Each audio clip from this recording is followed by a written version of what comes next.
জায়গায় কোরআন হাদিসের আলোচনা আর এই জায়গায় বাধা দেওয়া, এটা কোনো বৈধ বাবা মায়ের সন্তানের দ্বারা সম্ভব নয়। কি বাজে এই জায়গায়? হ্যাঁ, গান বাজে। এটা যদি ইচ্ছা করে বাজায় থাকে তাইলে এর জন্মের সমস্যা আছে। যদি ইচ্ছা করে বাজায়, ওর জন্মের সমস্যা আছে। ও জানুক আর না জানুক, কোনো সন্দেহ নেই। কারণ এক জায়গায় কোরআন হাদিসের আলোচনা আর এই জায়গায় বাধা দেওয়া, এটা কোনো বৈধ বাবা মায়ের সন্তানের দ্বারা সম্ভব নয়। যেই জিনিসে বরকত নাই, এটা অনেক বেশি হইলেও ওইটার দ্বারা উপকার লাভ করা যায় না। আর যেই জিনিস পরিমাণে কম কিন্তু বরকত আছে, বরকত ওইটা অল্প হলেও ওইটা দিয়া বেশি উপকার লাভ করা যায়।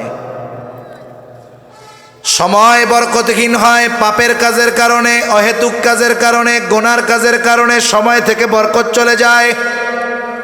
আর যদি কোনো ব্যক্তি নেকের কাজ করে, ভালো কাজ করে, বলে সময়টা আল্লাহ তাআলা বরকতময় করে দেয়। আর সময় যদি বরকতময় হয়, অল্প সময়ে মানুষ অনেক কাজ করতে পারে। সময় কেমনে বরকতময় হয়? দেখবেন কেউ যদি কোরআন তিলাওয়াতে বসে 2-3-5 মিনিট পর আর ভাল লাগে না, মনে হয় 3 ঘন্টা ধরে কোরআন পড়তেছে। কিন্তু চায়ের দোকানে 3 ঘন্টা আড্ডা দিলে মনে হয় মাত্র 10 মিনিট বসছি, তাই না? চার দোকানে আড্ডার সময়, মোবাইলের সময়, ফেসবুকের সময়, ইউটিউবের সময় মুহূর্তের ভিতরে চলে যায়।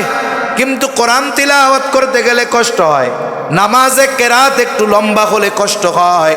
যদি খতম তারাবিতে অন্য মসজিদের চাইতে 2 মিনিট বেশি লাগে, কষ্ট হয়ে যায়। অথচ আমি আপনি যখন অহেতুক অনর্থক কাজে সময় ব্যয় করি, ঘন্টার পর ঘন্টা খেলাধুলা দেখে চলে যায়, খেলাধুলা করে চলে যায়, মোবাইল টিপে চলে যায়, অথচ আমার আপনার একটু পরিমাণ কষ্ট হয় না। সময় এক নেয়ামত। এটা কত বড় নেয়ামত, যার থাকে সে বুঝে না। কিন্তু যখন সে বুঝে এটার দাম, তখন করার কিছু থাকে না। আল্লাহ রাব্বুল আলামিন জানায় দেন, মানুষ মারা যাবার পরে কথা বলে, নবীজি বলেছেন। তবে দুনিয়ার মানুষ ওই মাইয়েতের কথা শুনতে পায় না। যদি শুনতে পাইতো, ভয়ে দাফন কাফন বাদ দিয়ে দিত। কিছু মানুষ তো দুনিয়ার হায়াতে ভালো কাজ করে নাই, দান সাদকা করে নাই। ওই মানুষগুলো মারা যাবার পর আল্লাহ তাআলার কাছে ফরিয়াদ করে বলে, ফায়াকুলা রব্বি লাউলা আখরতানি ইলা আজালিন করিব ফাআসাদ্দাক ওয়া আকুম মিনাস সলিহিন। ও রব, যদি আবার একটু দুনিয়ায় যাওয়ার অবকাশ দিতেন, যদি একটু অবকাশ দিতেন, মানে আবার যদি দুনিয়ায় একটু যাওয়ার সুযোগ দিতেন, ফাআসাদ্দাক, ওই হায়াতে সম্পদ ছিল, সাদকা করতে পারি নাই, এইবার যদি একটু দুনিয়ায় যাইতে দিতেন আমি সাদকা করতাম। ওয়া আকুম মিনাস সলিহিন, আমি সৎ কর্মশীলদের অন্তর্ভুক্ত হয়ে যাইতাম। তার মানে এইবার যদি যাইতে দেন সাদকা করব, সাথে সাথে নেক আমল করব, আর ওই নেককারদের অন্তর্ভুক্ত হয়ে যাইব। বলেন তো, যত আবেগ নিয়ে আল্লাহ তাআলার কাছে ফরিয়াদ করা হোক না কেন, ওই ফরিয়াদকারীকে একটা সেকেন্ডের জন্য আল্লাহ পুনরায় দুনিয়ায় আসার সুযোগ দিবে নাকি? আল্লাহ তাআলা ওই সুযোগ আর দিবে না। অথচ ওই হায়াত এখন আমাদের আছে না নাই? জোরে কন্যা, আছে না নাই? ওই হায়াত আমাদের আছে, কিন্তু আমরা হায়াত আছে কদর বুঝতেছি না, মূল্য বুঝতেছি না। মুফাসসিরিনে কেরাম বলেন যে মরার পরে মানুষ আল্লাহর কাছে বলবে, আবার একটু দুনিয়ায় যাইতে দেন, আমি সাদকা করব, নেক কাজ করব। তা নেক কাজ শুধু বললেই তো হইতো, তা সাদকা বলা উদ্দেশ্য কি? বলে মৃত ব্যক্তির জন্য সবচাইতে বেশি কাজে লাগে যেই জিনিসটা, সেটা হলো সাদকা। আর সেটা যদি হয় সাদকায়ে জারিয়া।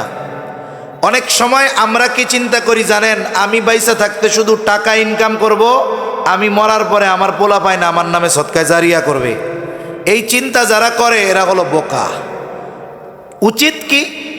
উচিত হলো আমি দুনিয়ায় বেঁচে থাকতেই এমন কিছু সদকা করা, এমন জায়গায় সদকা করা, এমন কিছু সদকা করা যেটা আমি মৃত্যুর পরে আমার যেন আমার ওয়ারিসদের প্রতি মুখাপেক্ষী না থাকতে হয়, যে আমার সন্তান আমার জন্য দান করবে একটু সওয়াব পামু, দরকার নাই, ওইটা পরের হিসাব। আগে নিজের পথ মাপতে হবে। ওই মৃত ব্যক্তি সবচাইতে বেশি উপলব্ধি করতে পারে যে সদকার ফজিলত কত বেশি। এইটা তাজা মানুষ বোঝে না। এজন্য অনেক সময় দেখবেন দিনই কাজে যদি সহযোগিতা চাওয়া হয় কৃপণতা করবে, বা দিতে সমর্থ আছে দিবে না, অথবা অবহেলা করবে, অথবা বিষয়টাকে অবজ্ঞা করবে। কিন্তু মরার পরে ওই ব্যক্তি সবচাইতে বেশি উপলব্ধি করতে পারবে যে মৃত্যুর পরে তার জন্য সবচাইতে বেশি উপকারে যেই জিনিসটা লাগতো সেটা হলো সদকা। তাহলে হায়াতের কদর করব তো ইনশাআল্লাহ। হায়াত অহেতুকার গুনার কাজে ব্যয় করব না, নেকের কাজ ভালো কাজে ব্যয় করব। 4 নম্বর, নবীজি সাল্লাল্লাহু আলাইহি ওয়াসাল্লাম বলেন ওয়াতাযহারুল ফিতান, কিয়ামতের আগে ফিতনা প্রকাশ পাবে। উদ্দেশ্য হলো দাজ্জালের ফিতনা। দাজ্জালের ফিতনা এই উম্মতের জন্য সবচাইতে কঠিন ফিতনা। নবীজি উম্মতের প্রতি বড় রহম দিল, এই জন্য আমল শিখিয়ে দিয়েছেন।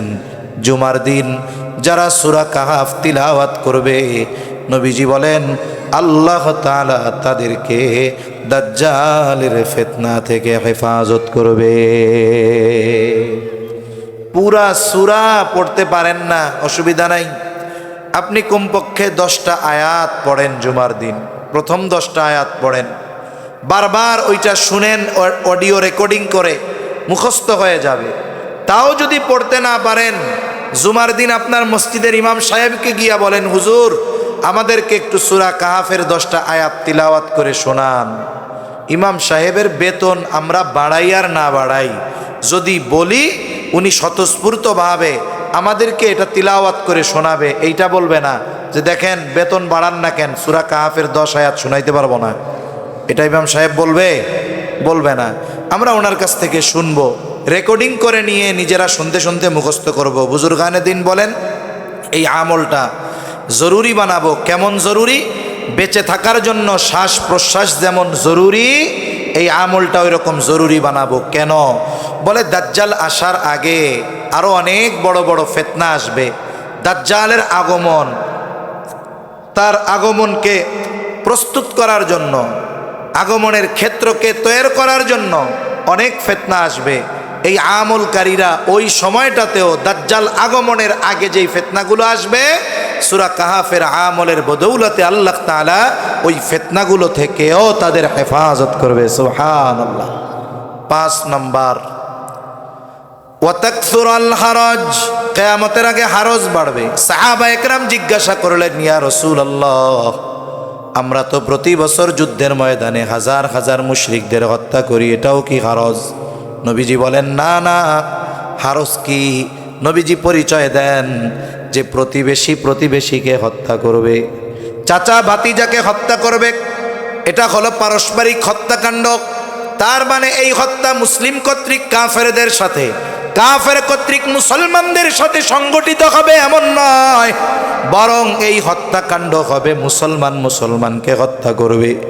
এই দুনিয়ায় যদি দৈনিক কাফেররা 100 মুসলমান হত্যা করে, বিপরীতে যদি হিসাব করা হয় দেখা যাবে দৈনিক পৃথিবীতে মুসলমানের হাতে মুসলমান হত্যা হয় 1000-এর উপর। ব্যক্তিগত কারণে হত্যা, পারিবারিক কারণে হত্যা, সামাজিক কারণে হত্যা, রাজনৈতিক কারণে হত্যা, প্রভাব প্রতিপত্তি বিস্তারকে কেন্দ্র করে হত্যা।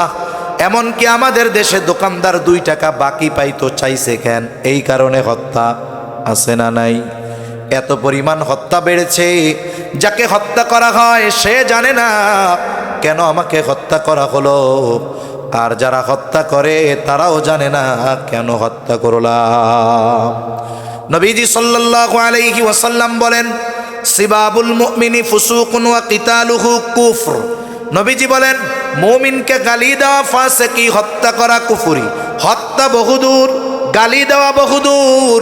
আমি তো এমন মুসলমান হব যে আমার জবান দিয়ে আমি অন্যায়ভাবে আর এক মুসলমান ভাইকে কথার দ্বারাও কষ্ট দিব না। নবীজি সাল্লাল্লাহু আলাইহি ওয়াসাল্লাম বলেন, আল মুসলিমু মান সালিমাল মুসলিমুনা মিন লিসানিহি ওয়া ইয়াদিহি।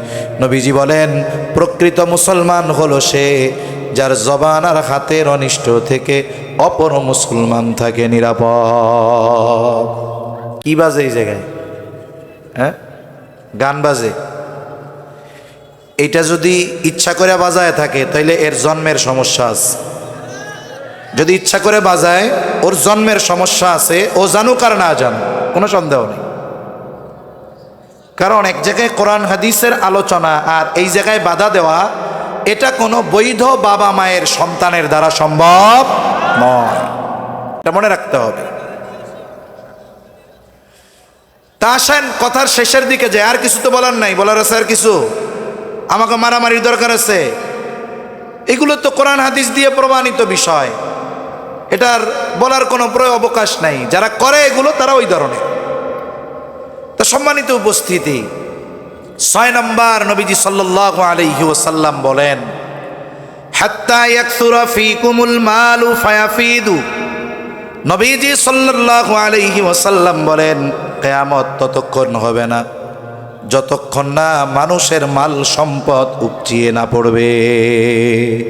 সর্বশেষ বিষয়, এটা কখন হবে? মুহাদ্দিসিনে কেরাম বলেন, এটা হবে ঈসা আলাইহিস সালামের পুনরাগমনের পর। ওনার মূল আগমন হয়ে গেছে, ওনার হায়াতের কিছু অংশ বাকি থাকতে আল্লাহ ওনাকে উঠিয়ে নিয়ে গিয়েছেন। আবার আল্লাহ তাআলা ওনাকে পাঠাবেন, উনি দুনিয়ায় আসবেন, দাজ্জালকে হত্যা করবেন। ওনার উপরে এক কিতাব নাজিল হয়েছে ইনজিল, উনি ওইটার দাওয়াত দিবেন না। উনি খ্রিস্ট ধর্মের দাওয়াত দিবেন না, উনি দাওয়াত দিবেন কোরআনের, উনি দাওয়াত দিবেন ইসলামের। ওনার সময় পৃথিবীব্যাপী ইসলাম এত পরিমাণ প্রসারিত হবে, পৃথিবীর আনাচে কানাচে ইসলাম পৌঁছায়া যাবে। আল্লাহ তাআলা ইমানদার আর মুত্তাকি হওয়ার কারণে আসমান আর জমিনের বরকতের দরজাগুলো আল্লাহ খুলে দিবে।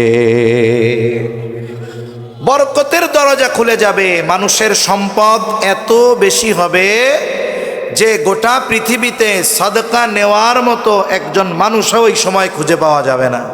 অথচ মানুষের মন চাইবে যে আমি একটু সাদকা করি, কিন্তু সাদকা নেওয়ার মতো মানুষ খুঁজে পাওয়া যাবে না। সম্মানিত উপস্থিতি, আমার কথা শেষ।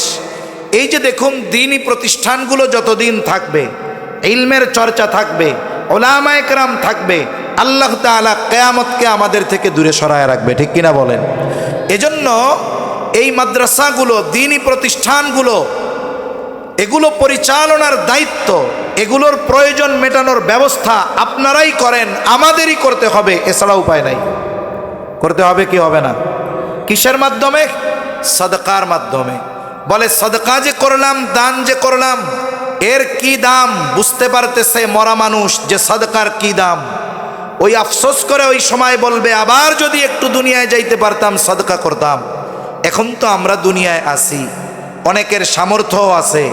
একটা সময় মানুষের সামর্থ্য থাকবে, কিন্তু নেওয়ার মতো মানুষ থাকবে না, মন চাইবে সাদকা করার মতো। আর মৃত্যুর পরে মানুষের জন্য সবচাইতে উপকৃত যেই বিষয়গুলোর দ্বারা মানুষ হয়, এর মধ্যে অন্যতম হলো সাদকা।